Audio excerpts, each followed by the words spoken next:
योएल 2:21 में कहता है, तू मत डर, तू मगन रहे, आनंद मना, क्योंकि यहोवा ने तेरे लिए बड़े बड़े काम किए। परमेश्वर ने हमारे लिए बहुत बड़े बड़े काम किए, आश्चर्य काम किए। हम हमसे परमेश्वर इतना प्यार करता है, हम उसे देख नहीं सकते। जो कार्य वो हमारे लिए करता है वो हम देख नहीं सकते, लेकिन महसूस कर सकते हैं। जब हमें ज़रूरत होती है, जब हम मुश्किल में होते हैं, जब तकलीफ़ में होते हैं, तो परमेश्वर हमारी सुनता है और हमारी मदद करता है। इसलिए इसलिए आप मत डरो, आनंदित रहो और खुशियाँ मनाओ, क्योंकि परमेश्वर ने आपके लिए बड़े बड़े काम किए, क्योंकि योएल में लिखा गया है। हालेलुया। योएल 2:21 में तो वचन पढ़ना और मनन करना, क्योंकि परमेश्वर सदा आपके साथ है। जैसे एक एग्ज़ाम्पल दूंगा मैं इतना टेंशन में था बीच में। एक्चुअली मैं विश्वास में कमज़ोर हो गया था और विश्वास मेरा टूट चुका था, और मुझे ऐसा लगा था कि सच में परमेश्वर शायद मेरे साथ नहीं है, ऐसा मुझे लगा था। लेकिन उस वक्त सच कहूँ तो परमेश्वर मेरे साथ थे, इसलिए मैं बच गया। क्यों बच गया वो भी मैं आपको बताता हूँ, किस कारण की वजह से बताता हूँ।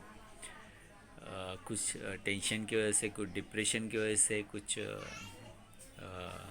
गलत संगत की वजह से, कुछ दोस्तों ने मेरे साथ कुछ गलत गेम खेला, तो उनके वजह से उस डिप्रेशन में मैंने क्रोसिन की जो गोलियां होती है, क्रोसिन, वो 50 गोलियां मैंने एक साथ खा ली। जब 50 गोली मैंने एक साथ खा ली तो सोचो मेरी क्या हालत हुई होगी। डॉक्टर ने कहा था कि ये मर जाएगा, ये नहीं जिएगा, कोई गारंटी नहीं थी। लेकिन परमेश्वर का एक वचन मेरे पास आया कि गेहूं का दाना जब मर जाता है तो वो बहुत फल लाता है। क्या करता है? बहुत फल लाता है। आप जो खेती करते हैं उनको नॉलेज होगा, उनको पता होगा कि गेहूं का दाना जब हम बीज बोते हैं तो बहुत सा फल लाता है। तो वैसे ही मैं मर चुका था, लेकिन परमेश्वर ने मुझे फिर से जीवन दान दिया और अब मैं प्रभु की सेवा कर रहा हूँ। और वचन में, प्रार्थना में, और मेरा विज़न ऑफ लाइफ नाम का चर्च है, वो मैं चलाता हूँ और प्रार्थना में आगे बढ़ रहा हूँ। विश्वास में हूँ, प्रार्थना में हूँ।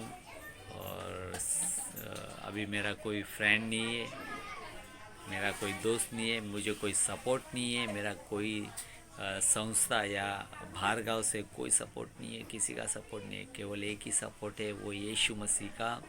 और ना ही मैं किसी से पैसे मांगता हूँ, ना ही मैं किसी से डिमांड करता हूँ कि मेरे चर्च में ये चाहिए, वो चाहिए, मुझे इसकी ज़रूरत है, उसकी ज़रूरत है। मुझे जिस किसी की भी ज़रूरत होती है तो अपने यहाँ परमेश्वर मुझे गिफ्ट की तरफ से देता है। मुझे गाड़ी की ज़रूरत थी, परमेश्वर ने मुझे गाड़ी दी। मुझे मोबाइल की ज़रूरत थी, परमेश्वर ने मुझे महंगा मोबाइल दिया। मुझे घर की ज़रूरत थी, परमेश्वर ने मुझे घर भी दिया। गांव में घर की ज़रूरत थी, परमेश्वर ने गांव में भी घर दिया। तो परमेश्वर कितना महान है। हमें ये लगता है कि हमारे साथ परमेश्वर नहीं है, लेकिन परमेश्वर हमारे साथ है, सदा रहेगा और अंत तक रहेगा। परमेश्वर का वचन कहता है कि तू मुझे भूल सकता है, लेकिन मैं तुझे कभी नहीं भूलूंगा, ना ही कभी तुझे छोड़ूंगा। शद्रक, मेशक, अबेदनगो, जबकि ये 3 बंदे, जो 3 सेवक थे, उन्होंने भी विश्वास में स्थिर रहे और मजबूत रहे। जब उनको आग की भट्टी में डाला गया उनका जो ये बाल है, एक भी बाल जला नहीं। और जब झांकने के लिए राजा के सेवक सिर्फ उस भट्टी के पास गए, नज़दीक गए, तो उनके हाथ जल गए। तो सोचो, भट्टी के अंदर राजा को शद्रक, मेदक, अबेदनगो के अलावा और एक इंसान दिखाई दे रहा था। वो था परमेश्वर जो उनके साथ था। हालेलुया। तो परमेश्वर सदा सर्वदा हमेशा आपके साथ है। दुख में, तकलीफ में, परेशानी में आनंद मनाओ, खुशियाँ मनाओ, क्योंकि परमेश्वर आपके साथ है। हालेलुया। जैसे योएल 2:21 में कहा गया है, आनंद मनाओ। हालेलुया। जय मसीह की और विजन ऑफ लाइफ की तरफ से सबको प्रेज लॉर्ड। आमीन। हालेलुया।